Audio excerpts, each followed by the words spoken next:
What is up, ladies and gentlemen? Welcome back to Just the Guy with My Lunch Break. So, I wanted to talk a little bit about this Liam Payne increase in the play of his music and One Direction's music, specifically his song Teardrops.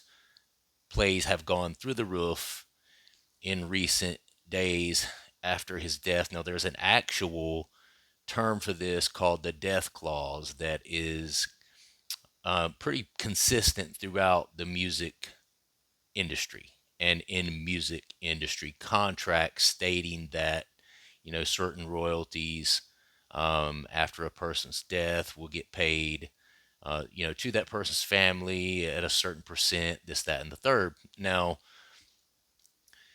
there are a few things that are notable about this to me, and I'm not necessarily a conspiracy theorist, but given the strange circumstances of his passing and the fact that he was literally dropped from his record label only days before his passing, does seem rather peculiar to me for several reasons. Okay, now let me just read first off what the death clause is. The death clause is a music industry standard that highlights a grim reality. Artists can often become more valuable after their passing.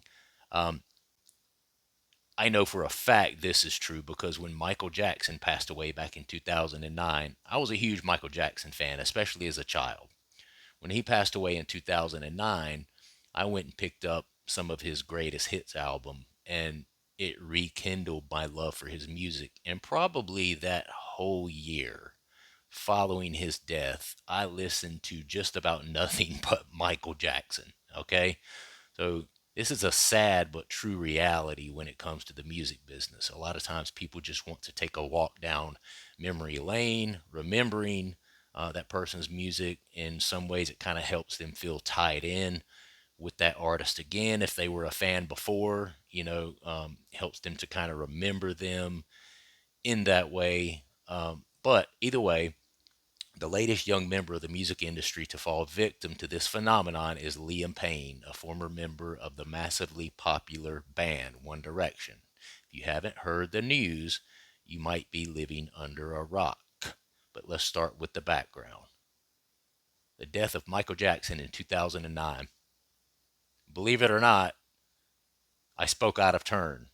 I actually have not read this article yet. I had no idea it was going to say that about Michael Jackson, but hey, I'm living proof that what they are about to say here is true. 2009 death of Michael Jackson marked a pivotal moment in the music industry, leading to what is often referred to as the death shock phenomenon. 15 years later, Michael Jackson's death remains controversial based on the circumstances of his death, allegations of foul play, legal battles, and public perception, as well as financial motives and legal disputes. Was he worth more dead than alive? Liam Payne's music and that of his band One Direction have been played more since his death. On demand streams of One Direction's music in the US increased by 278% the day after Liam Payne's death. All five of One Direction's albums re entered the Billboard 200 albums charts. Payne's solo catalog increased by 472% on the day of his death and another 120% the next day. His final solo single, Teardrops, debuted on the UK singles chart at number 85. UK charts. All five of One Direction's albums returned to the UK charts, with Midnight Memories re entering at number 13. Three of One Direction's singles also re entered the top 40. Fans paid tribute by streaming and purchasing music. They held vigils in his memory and sent back to yada, yada, yada, yada. Okay, so I Googled this. I said, what happens when record labels drop an artist? We know that Liam Payne was dropped from his label only days leading up to his passing. Okay, which in hindsight now, I find that quite peculiar. Listen, don't attack me on here. I'm not on here with some sort of conspiracy theory about this happened or that happened. I don't know. I don't know. I'm just exploring it, sharing opinions, and also opening up the floor to you guys because I know you guys, uh, Liam Payne and One Direction have millions of fans across the world. And I know that a lot of you guys have some insight on this that I don't. So I'm hoping to draw some of that out from you guys as well. When a record label drops an artist monetarily, it means they are no longer financially supporting the artist, essentially ending their contract because the artist is not generating enough revenue to cover the label's investment in them. This usually happens when an artist's sales or popularity are not meeting expectations, and the label decides to stop funding their music production and promotional activities, leaving the artist to pursue their career independently. Okay, so if Liam Payne was dropped from his label, then it is fair to say that that was a decision that was made based upon that his popularity was decreasing, that the sales of his music were not up to a certain standard or par of what that label was hoping his music would do within a given period of time. That's safe to say. Okay. It also says here that the record label will no longer be financially responsible for supporting the artist. So, in other words, when the artist travels here, the artist travels there. Prior to this, the label would have been paying for their stay, their room, their hotel, every meal that they ate, likely paying for all of their wardrobe, their clothes, the production and promotion behind wherever they might have been performing. All of these things would have been fronted by the record label, especially for, smaller artists. Now, and when certain artists get to be big enough, they can get to a point where they can kind of incorporate and establish themselves as kind of their own entity and own record label. We saw this happen with Prince back in the day. Prince became so huge that he started having quite a bit of say so in his own career and ended up, you know, basically divorcing from his record label. The record label owned his former name, so then he became a symbol that he trademarked and began to collect royalties up under that. But it was this big thing that Prince was having to try to separate from his label because Prince was a person who wrote, produced, performed all of his own music, and he has so much invested in all of this wonderful music that was being distributed to everyone, and he felt like the label was taking way too much of the pie, which they do. They're known to do, right? And I come from a music background, nothing even close to any of these people, but was in a singing group when I was younger. We actually showcased for a major label, Sony Records. So I still to this day have some gospel music that I wrote and produced that are online. Sometime if you're interested, I'll drop you a link. Just ask me in the comments. I'd be glad to do that. But one of the big things for me when I was in music is I wanted to be able to write and produce my own music so that I could collect more royalties from my music and that I didn't have to depend so much on a record label. Okay. Um, but so I do know a little bit about what's being talked about here. The real question is, does Liam Payne's death have anything directly to do with the label? Okay. Because we know the label dropped him in recent days, which means they would no longer be financially responsible for supporting him. But now all of the sudden, his plays are increasing. One Direction's plays and streams are increasing, and the label is collecting all of this extra revenue. So they are certainly recouping some of those losses that they supposedly were experiencing with Liam Payne. They're recouping that now, right? And it just got me thinking too. I'm not a conspiracy. I'm not a conspiracist. Conspiracist? Conspiracy theorist. I'm not into conspiracies. Is conspiracist a freaking word? Let's look. Conspiracist.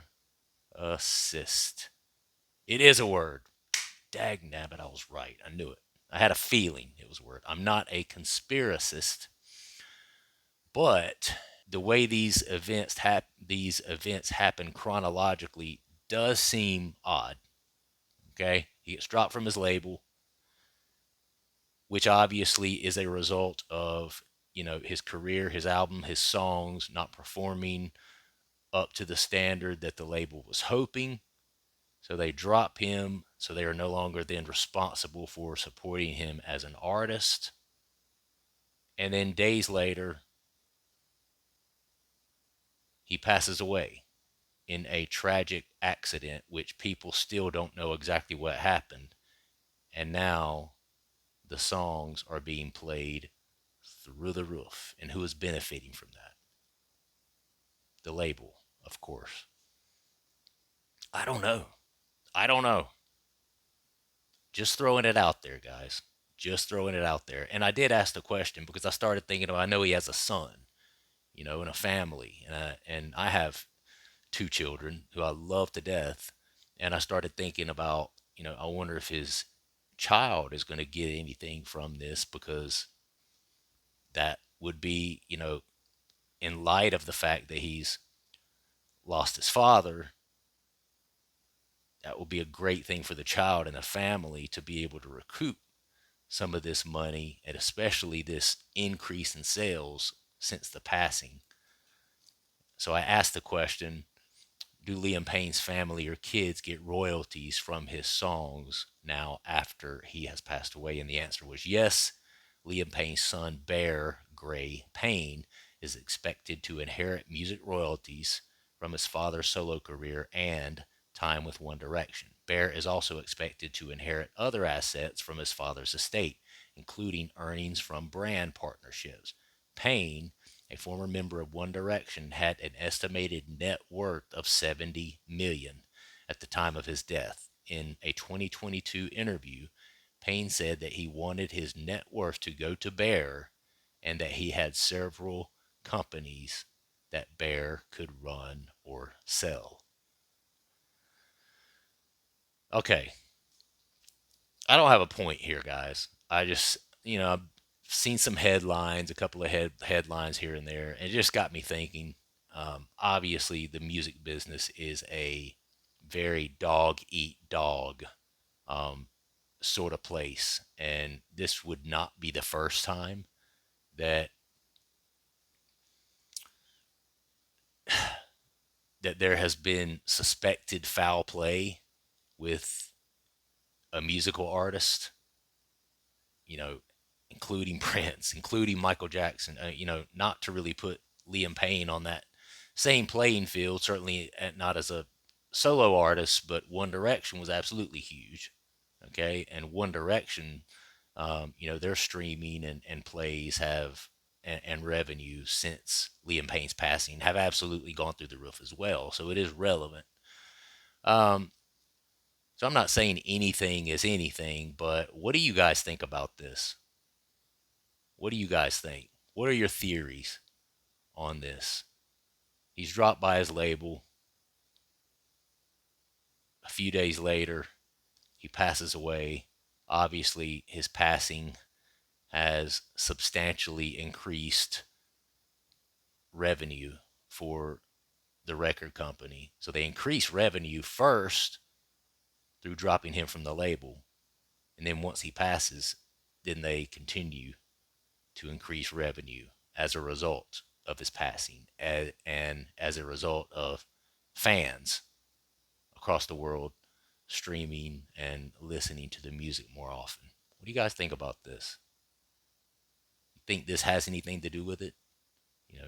Do we live in a world where a record label would purposely set out to have someone offed because their contract is not performing like it should, and their success with the label is not performing like it should or like they hoped that it would? Would a label come after someone and off them, knowing that this death clause is a real thing, knowing that after someone's death, sales and streaming would increase? Just curious. I'm going to go, guys. Please subscribe to the channel if you would like the video, and comment down below. Just the guy on my lunch break is out. I will see you next time.